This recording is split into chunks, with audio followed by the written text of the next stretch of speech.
warahmatullahi wabarakatuh. Perkenalkan, nama saya Aisanti Sonata dari kelas 12 Merdeka 2. Di sini saya akan membuat video matematika dari Ibu Silvi Oktaria Handayani, SPD. Ada dua video. Yang pertama translasi, yang kedua kombinatori. Selamat menyaksikan dan selamat menonton. Semoga bermanfaat dari awal sampai akhir. Translasi dalam matematika adalah pergeseran suatu bangun atau titik ke posisi lain dengan jarak dan arah yang sama, tanpa mengubah bentuk dan ukuran. Kita masuk ke rumus translasi.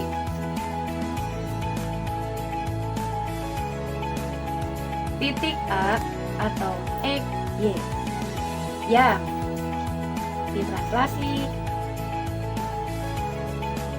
oleh T atau A dan Y menghasilkan bayangan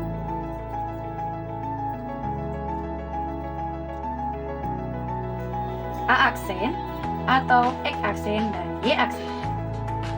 Bisa ditulis dengan, jadi gini, A dalam kurung X, Y ya.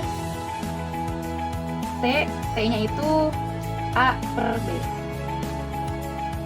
A aksen atau X aksen dan Y aksen. Kita pindah ruas ke bawah.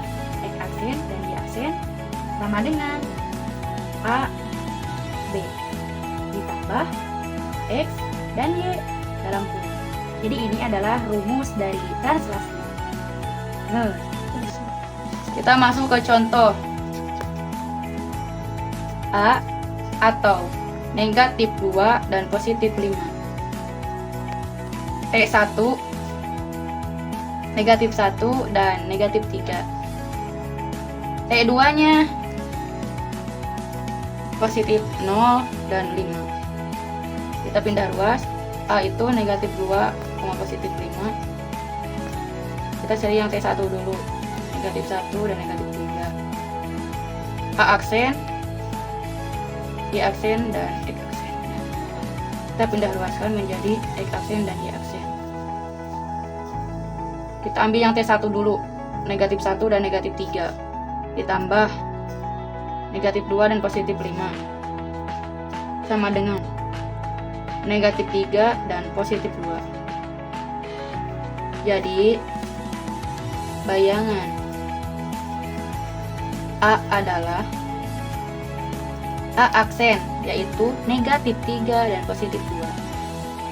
Terus kita cari T2 nya. Berarti kita masukkan A aksen. A aksennya itu negatif 3 dan positif 2. T2 nya kita masukkan 0 dan 5. Berarti kita ke bawah menjadi X aksen dan Y aksen. Sama dengan A aksennya masukkan negatif 3 dan positif 2 ditambah 0 per 5 sama dengan negatif 3 dan positif 7. Jadi bayangan A aksen adalah A aksen negatif 3 dan positif 7. Ini adalah contoh dari translasi.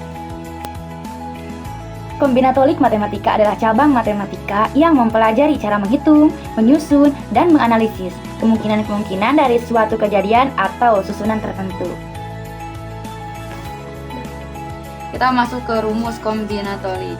Yang pertama itu rumusnya K1 dikali K2 dikali titik-titik-titik dikali Kn. Rumus yang kedua, C atau NR sama dengan N faktorial per R faktorial dalam kurung N R kurung faktorial. P N R sama dengan N faktorial per N R faktorial. Ini adalah rumus dari kombinatorik. Kita masuk ke contohnya ya. Contoh kombinatorik. Dari 8 anggota OSIS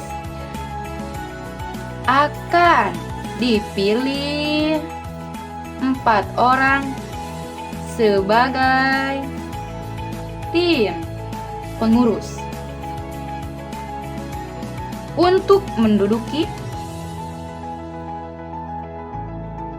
jabatan ketua, wakil ketua, sekretaris, dan bendahara. Berapakah susunan tim pengurus yang mungkin? Berapakah banyaknya susunan tim pengurus yang mungkin? Mari kita jawab. Kita di sini membutuhkan 4. Berarti kita membuat 4 kotak 2, 3, 4. Kita membutuhkan ketua, wakil ketua, sekretaris, dan bendahara. Ini ada 8 orang, berarti kita kasihkan 8, 7, 6, 5. 8 dikali 7 itu 56. 56 dikali 6 itu 336. 336 dikali 5. Isinya itu 1680. Ini adalah contoh dari kombinatori.